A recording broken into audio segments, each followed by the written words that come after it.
ಮುಂದೆ ವೃಷಭ ರಾಶಿ. ವೃಷಭ ರಾಶಿಯವರಿಗೆ ಗುರುವಿನ ಬದಲಾವಣೆ, ತಾತ್ಕಾಲಿಕವಾಗಿ ಗುರುವಿನ ಬಲ ಅಂತೇನು ಹೇಳ್ತೀವಿ, ಗುರುಬಲ ಅಂತಂತ. ವೃಷಭ ರಾಶಿಯವರಿಗೆ ಅತ್ಯಂತ ಶುಭವಾಗಿರ್ತಕ್ಕಂಥ ವರ್ಷ ಅಂತ ನಾನು ಯುಗಾದಿಯಲ್ಲೇ ಹೇಳಿದ್ದೇನೆ. ಈ ವರ್ಷವೆಲ್ಲೂ ಭಾಳ ಚೆನ್ನಾಗಿದೆ ಅಂತ. ಯಾಕಂದರೆ ಏಕಾದಶದಲ್ಲಿ ಶನಿ, ದ್ವಿತೀಯದಲ್ಲಿ ಗುರು, ಇನ್ನೇನು ಅವರೇ ಪೃಥ್ವಿಗೆ ನಾಯಕರು. ಅಷ್ಟು ಅನುಕೂಲವಾಗಿರ್ತಕ್ಕಂಥ ವರ್ಷ ಇದು. ಪದೇ ಪದೇ ಸಿಕ್ಕಲ್ಲ ಇದು. ಇನ್ನೊಂದು ವರ್ಷ ಕಳೆದರೆ ಶನಿಯು ಉತ್ತರ ಭಾದ್ರಕ್ಕೆ ಮುಂದೆ ಹೊರಟೋಗ್ತಾನೆ, ನಕ್ಷತ್ರ ಭೇದ ಆಗೋಗ್ತದೆ, ಆಮೇಲೆ ಸಿಕ್ಕಲ್ಲ. ಮತ್ತು ಗುರುವು ಮುಂದೆ ಹೊರಟೋಗ್ತಾನೆ. ಸೊ ದ್ವಿತೀಯದಲ್ಲಿ ಇರಬೇಕು ಗುರು. ಶನಿ ದ್ವಿತೀಯದಲ್ಲಿದ್ದರೆ ಪ್ರಯೋಜನ ಇಲ್ಲ.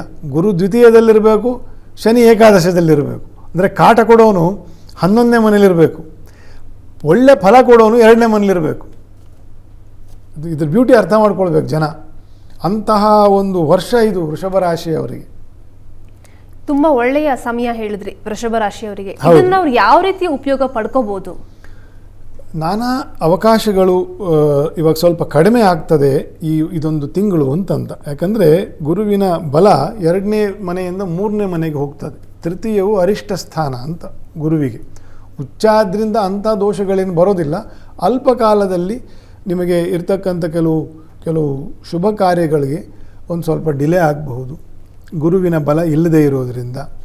ಯಾವುದಾದ್ರೂ ಹೊಸ ಹೂಡಿಕೆಗಳು, ಹೊಸ ಇನ್ವೆಸ್ಟ್ಮೆಂಟ್ಗಳು ಸ್ವಲ್ಪ ತಡೆದು ಮಾಡುವುದು ಒಳ್ಳೆಯದು ಗುರುವಿನ ಕಾರಣದಿಂದ ವೃಷಭ ರಾಶಿಯವರು.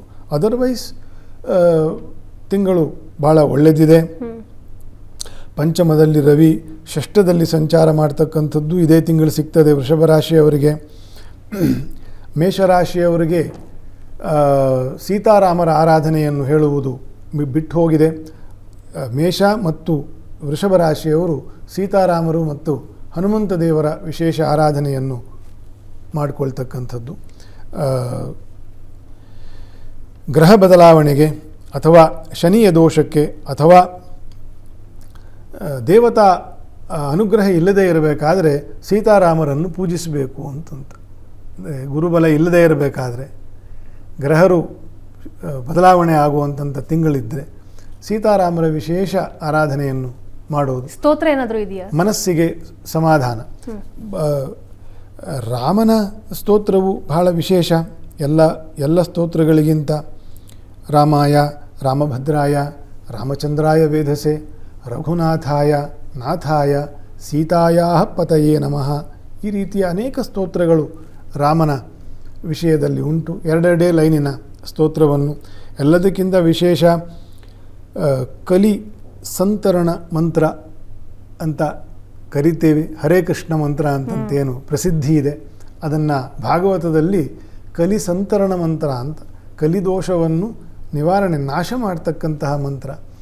ಹರೇ ರಾಮ ಹರೇ ರಾಮ, ರಾಮ ರಾಮ ಹರೇ ಹರೇ, ಹರೇ ಕೃಷ್ಣ ಹರೇ ಕೃಷ್ಣ, ಕೃಷ್ಣ ಕೃಷ್ಣ ಹರೇ ಹರೇ ಅಂತಂತ ಈ 13 ಮಂತ್ರಗಳು ಅಂತಂತಿದೆ. ಅದನ್ನು ವಿಶೇಷವಾಗಿ ಜಪವನ್ನು ಮಾಡೋದು. ಇದರಿಂದ ಕಲಿದೋಷವು ಕಲಿದೋಷ ಅಂದರೆ ಕರ್ಮದೋಷ ಅಂತಂತ. ನನಗೇನು ಕೆಟ್ಟದ್ದು ಮಾಡಬೇಕು ಅಂತಂತ ಇಲ್ಲ, ಆದರೆ ಸಂದರ್ಭಗಳು ಬರ್ತದೆ, ಸುಳ್ಳು ಹೇಳಬೇಕಾಗ್ತದೆ, ದುಡ್ಡು ಖರ್ಚಾಗಿ ಹೋಗ್ತದೆ, ಇನ್ಯಾರಿಗೋ ಏನೋ ಹೇಳಿ ಇನ್ನೇನೋ ವ್ಯಾಪಾರ ಮಾಡಬೇಕಾಗತ್ತೆ, ಕೋಪ ಬರ್ತದೆ, ತಾಪ ಬರ್ತದೆ. ನಾನು ಮಾಡಬೇಕು ಅಂತ ಇರೋದಿಲ್ಲ. ಜ್ಞಾತ ಅಜ್ಞಾತ, ನಾನು ತಿಳಿದು ಮಾಡ್ತಕ್ಕಂತಹ ದೋಷವನ್ನು ಹರೇ ಕೃಷ್ಣ ಮಂತ್ರದಿಂದ ಗೆಲ್ಲಬಹುದು. ತಿಳಿಯದೇ ಮಾಡಿರ್ತಕ್ಕಂಥ ದೋಷಗಳನ್ನು ಕೂಡ ಹರೇ ಕೃಷ್ಣ ಮಂತ್ರದಿಂದ ಗೆಲ್ಲಬಹುದು. ಹಾಗಾಗಿ ಗೆಲ್ಲಬೇಕು ಅಂದರೆ ಆ ನಾಮದಲ್ಲಿ ನಿಲ್ಲಬೇಕು ಅಂತ, ಮನಸ್ಸನ್ನು ನಿಲ್ಲಿಸಬೇಕು ನಾಮಸ್ಮರಣೆಯಲ್ಲಿ. ಎಷ್ಟು ನಿಮಿಷ? 1 ನಿಮಿಷನ ಕಷ್ಟ ಇದೆ. 1 ನಿಮಿಷ ಒಂದು ನಾಮದಲ್ಲಿ ನಿಲ್ಲಿಸಿ ನೋಡಿ ಗೊತ್ತಾಗುತ್ತೆ ಎಷ್ಟು ಕಷ್ಟ ಅಂತಂತ. 1 ನಿಮಿಷ ತಾನೇ ಹರೇ ಕೃಷ್ಣ ಮಂತ್ರ ಜಪ ಮಾಡ್ಬೋದು ಅಂತ ಮಾಡಿ ನೋಡಿ ಗೊತ್ತಾಗುತ್ತೆ.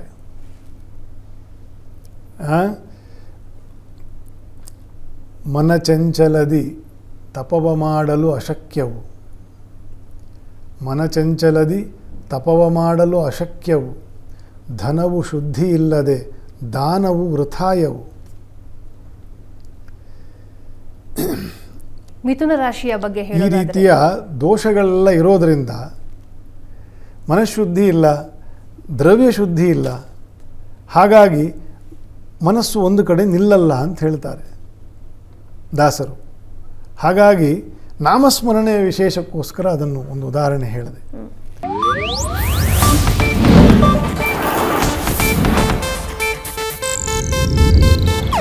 ಇದು ಏಷ್ಯಾನೆಟ್ ನ್ಯೂಸ್ ನೆಟ್ವರ್ಕ್ ಪ್ರಸ್ತುತಿ.